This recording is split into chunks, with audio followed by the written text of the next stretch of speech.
Hello, I'm Jonasz Rewiński. Welcome on board the Eastern Express. And as always, I hope you enjoy the journey ahead. On this episode, we're looking into the fascinating game of musical chairs going on inside the government of Tajikistan. It turns out it's less about how qualified you are and more about whether you can flatter your way into someone's good graces or marry one of the president's daughters. In the swirling realm of Tajik power politics, competence is not exactly top of the agenda. What truly matters is loyalty, preferably of the unflinching kind, and if you can throw in some personal connections, even better. Make yourself comfortable, because it's about to get real in Dushanbe. Let's take a look at our latest report to find out more. Tajikistan's long-standing leader General Rahmon seems to be setting up for a transition of power. This would be a seismic shift for Central Asian politics, as Rahmon has been the region's longest-standing leader. In the wake of a purge of relatives from top government and judicial positions, many observers point to 2025 perhaps being the year when Rahmon gives up power, putting his inaugural speech from a few years ago into a different light. I sincerely love all of you, my dear young and old Tajikistan people, and I will serve you faithfully until my last breath. Rahmon has apparently chosen his successor, his own son, Rustam. With such a move, the incumbent president would establish a political dynasty. Similar handovers have been seen in Azerbaijan and Turkmenistan. Over the past few years, he has been grooming his son for power. The younger Emomali has been installed as the mayor of the country's capital and also as the speaker of the Tajik Senate. Not everyone in the extended family is reportedly on board with this succession plan, however. While a peaceful transition of power would be for the best for the country's population, there are some warning signs that there could possibly be a power struggle between Rustam and his siblings. And now we're zooming in on Dushanbe to examine the issue in greater detail. This is the big gossip of the week in Central Asia. Tajikistan's longtime General Prosecutor Rahmon Yusuf Ahmadzoda suddenly found himself unemployed. According to the rumor mill, this high-level sacking might have something to do with his son Safaron's alleged extramarital activities. Now, we listen, we don't judge, but if you're going to cheat on the president's youngest daughter, you had better be prepared for it to explode right in your face. Turns out that marrying the president's kid will boost your career, but one wrong step and you might just plunge your entire family line into oblivion. Tough break. So, who's stepping in as the new General Prosecutor, you may ask? Well, none other than Habibullah Vohidzoda, an accomplished shapeshifter in Tajik political circles. He used to go by the Russified surname Vohidov, was fired back in 2015 over suspicions of corruption, but then magically managed to resurrect his career. If you can survive a sacking in Tajikistan and still come back to a top job, you've either got the survival skills of Bear Grylls or enough well-placed friends to keep you afloat. Another major casualty of this top-tier turnover is Sherali Mirzo, who was the defense minister for a decade. So now, he's off to head a nebulous main directorate for the protection of state secrets, which sounds a lot like he just got sidelined, much like Nikolai Patrushev was last year in Russia. And that's not where the list ends either. The Supreme Court chairman, the Emergency Services Ministry leadership, the Audit Chamber boss, and the head of the Labour Ministry all got the boot. So, with heads rolling in the prosecutorial, security, and judicial blocks, one of the questions coming to mind is, why now? One theory is that President Emomali Rahmon is methodically preparing the stage for his son, who is currently both the Speaker of the Senate and the Mayor of the capital Dushanbe. The man is rumored to be the heir apparent, a 37-year-old poised to leap into daddy's seat whenever the time is right. But here is the comedic tragedy. Tajikistan's watchers have predicted a father-to-son handover multiple times since at least 2016, and they have been proven wrong just about every time. They lowered the presidential age limit, presumably to set the stage for Rustam in 2020. And nothing. Then 2021 rolled around with the Taliban taking over next door in Afghanistan. Toss in some anti-migrant sentiment in Russia, where hundreds of thousands of Tajiks work, and you've got a climate that's hardly conducive to a peaceful dynastic transfer. And as a result, we're left with a lot of guesswork. Maybe this reshuffle signals the approaching final act of Operation Succession, or maybe the president is simply bored and wants to keep the entire establishment perpetually guessing. So will Rustam Emomali step into his father's shoes this year, next year, or sometime in the next 5 decades? Nobody actually knows. And that is exactly how Emomali Rahmon seems to like it. In Tajik politics, the king stays the king until he decides to pass the crown to the prince.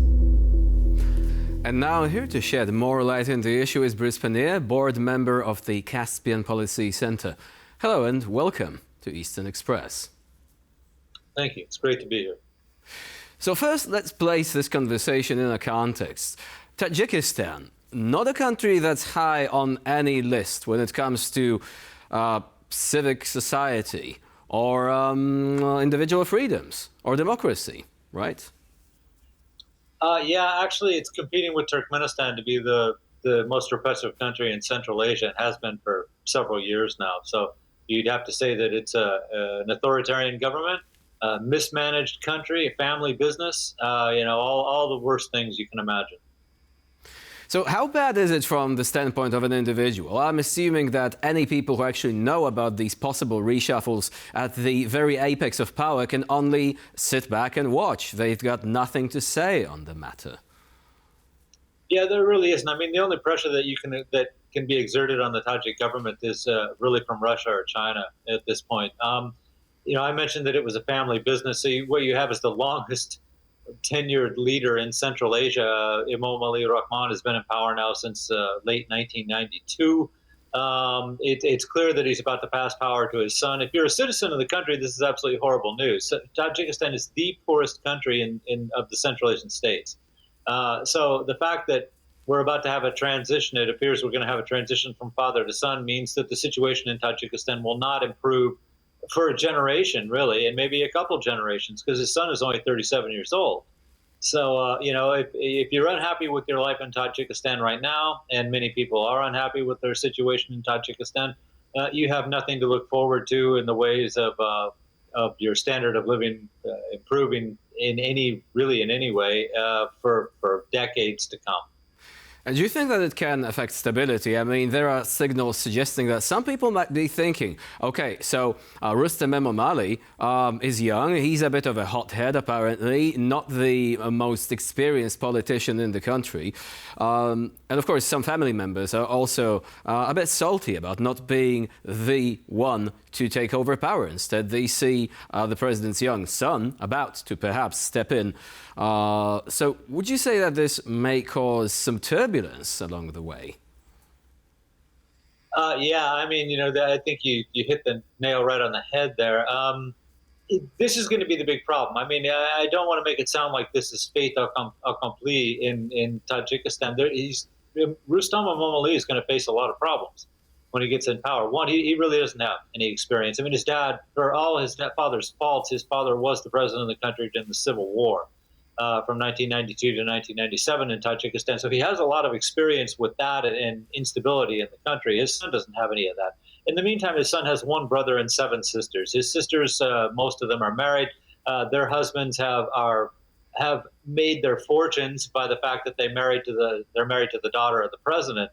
What's going to happen with their businesses when Rustam Emomali becomes president? Are they going to support him, or are they going to feel that their future is going to be affected negatively by the fact that he's president? There's a bunch of other influential figures in the country too, who also are wondering about what their position is going to be once the father's out and the son comes in. The first and foremost among them is the security chief, Yatimov.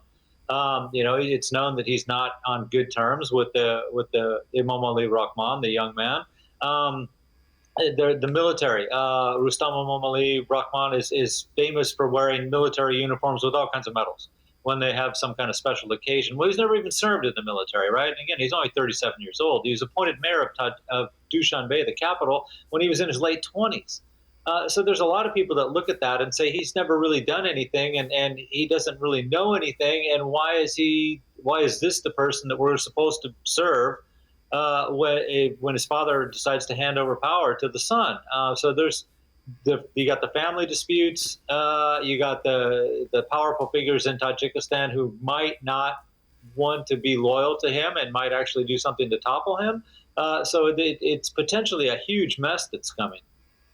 So looking at this from a Western perspective, he's like the ultimate Nepo baby, isn't he? Yeah, he is. And really, there's already red lights flashing, not just in Tajikistan, but if I could for a moment compare what happened in Turkmenistan. We had a similar transition, right? The father still alive, handed over power to his son, and one of the immediate consequences of that was there was family rivalries that erupted. The cousins, who had done very, very well under the old man, suddenly were singled out by the son who had become president, and they started to lose some of their family wealth. The son was gravitated to his mother's side of the family rather than the father's side of the family. So there was problems with that. You can expect all these things to happen in Tajikistan if Rustam Emomali becomes the president of the country. Who are his friends? Who are the family members that he identifies closest with?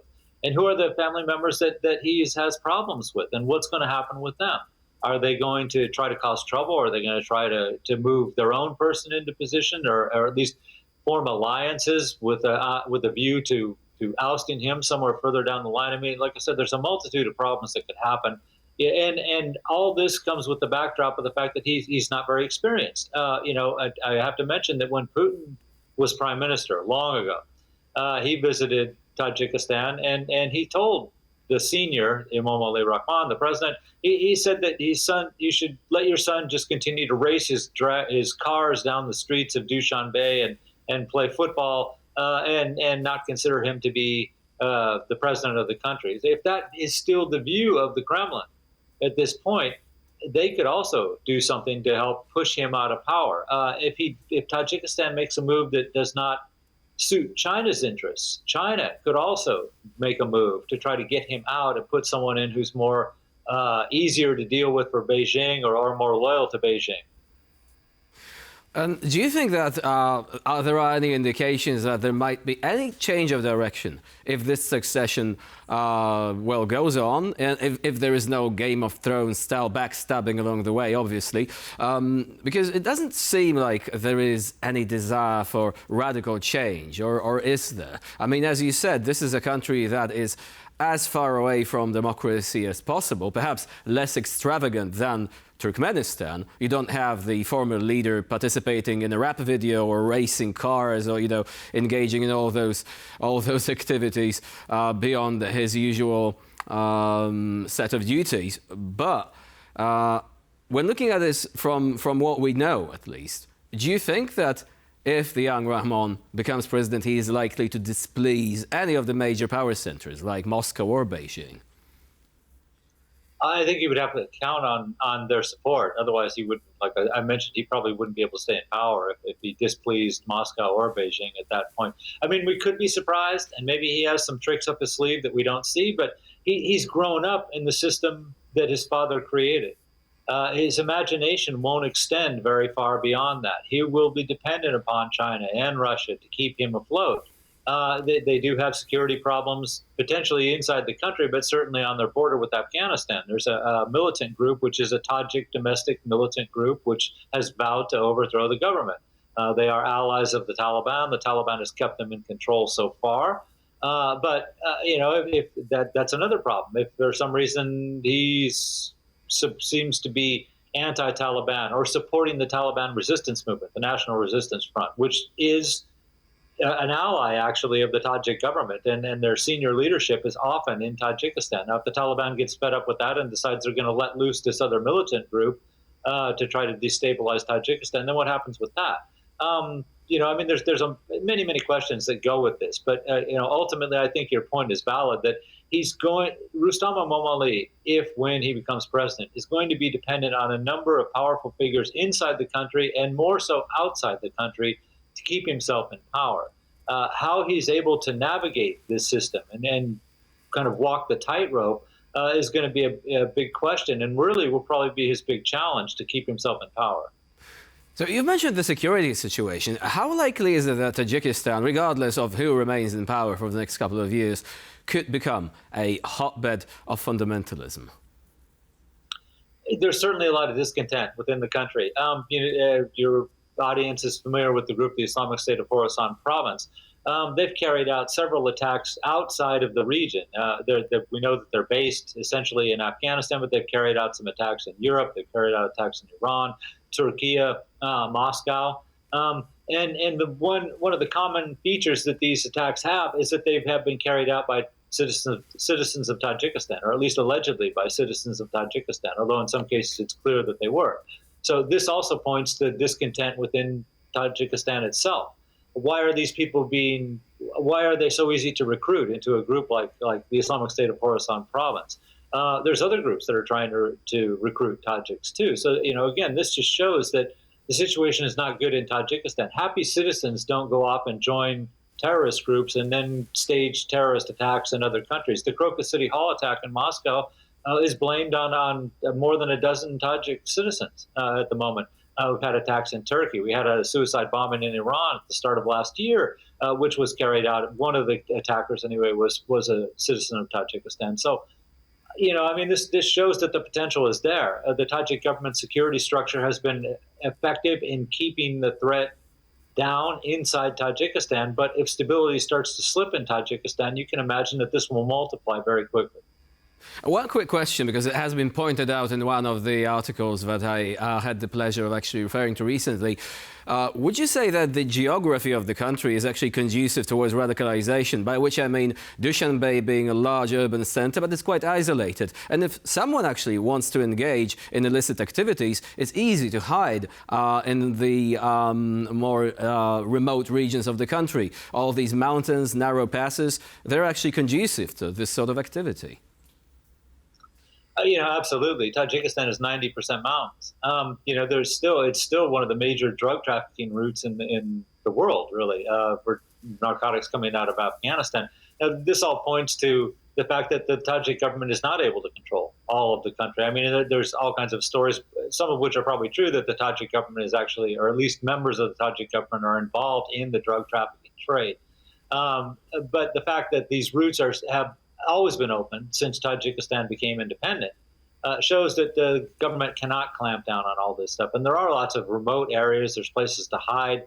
There's a disaffected population. So if you could convince enough people in one area far away from Dushanbe that you have something going and you're able to depose the government and help improve their lives, it wouldn't be hard to imagine that a lot of people would consider this an attractive offer and would opt to side with such a group. So like I said, if the signs that the government is starting to lose control appear, you might see essentially a tsunami of unrest break out in the country. So a built-in fragility beneath the veneer of strongman leadership there in Tajikistan. Bruce Pannier was our guest here on TVP World. Thank you very much for joining us and for sharing your expertise. Thank you for inviting me to be here. And now we're moving on to Eastern News Flash, a curated selection of all the other stories from the East that you absolutely don't want to miss. Lithuania would most likely consider dispatching military staff to Ukraine for a potential peacekeeping mission. This is according to the Lithuanian Armed Forces Commander-in-Chief. The top Lithuanian military chief says that he believes Lithuania should help bear responsibility for European stability. One of the ways in which it could do this in his mind would be a potential peacekeeping mission to Ukraine in which Lithuania could be involved. Such a monumental decision, however, would have to be discussed and reviewed fully by Lithuanian leadership. This comes as several Western countries have been mulling the possibility of deploying peacekeeping forces to Ukraine in the case of a ceasefire being negotiated.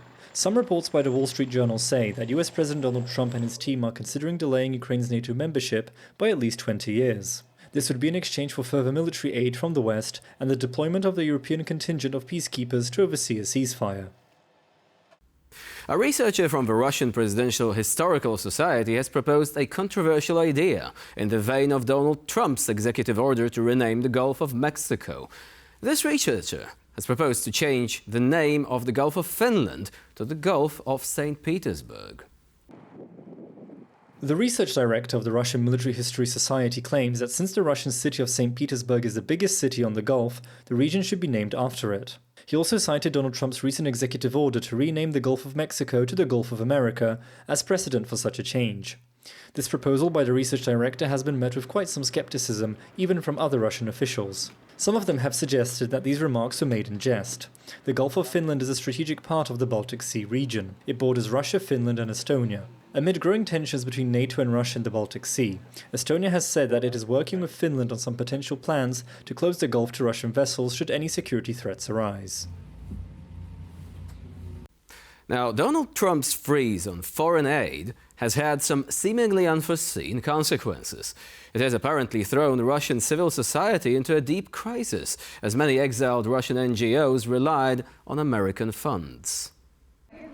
Russian NGOs and media outlets that were forced out of the country in the wake of the Kremlin's undesirable organization law have found themselves in a difficult situation. The Trump administration's recent abrupt suspension of all foreign aid for 90 days has left these organizations in a very uncertain spot, as many of them may not have the money to continue functioning properly. Many of them have gone so far as to describe the situation as the greatest challenge to Russian civil society since Russia enacted its controversial law a decade ago. The decision to freeze foreign aid was issued by the new US Secretary of State Marco Rubio last Friday. The move is reportedly meant to give the new administration time to review which foreign aid programs are in line with Trump's agenda. The freeze has affected organizations and countries all across the globe, including Ukraine. The Vice President knows well. The Financial Times has cited a report by Belgian, German and Ukrainian NGOs which says that German imports of Russian liquefied natural gas surged by 500% in 2024 year-on-year. The total value of these imports reportedly exceeded 7.3 billion euros. Germany's struggles to decouple itself from Russian gas supplies continue.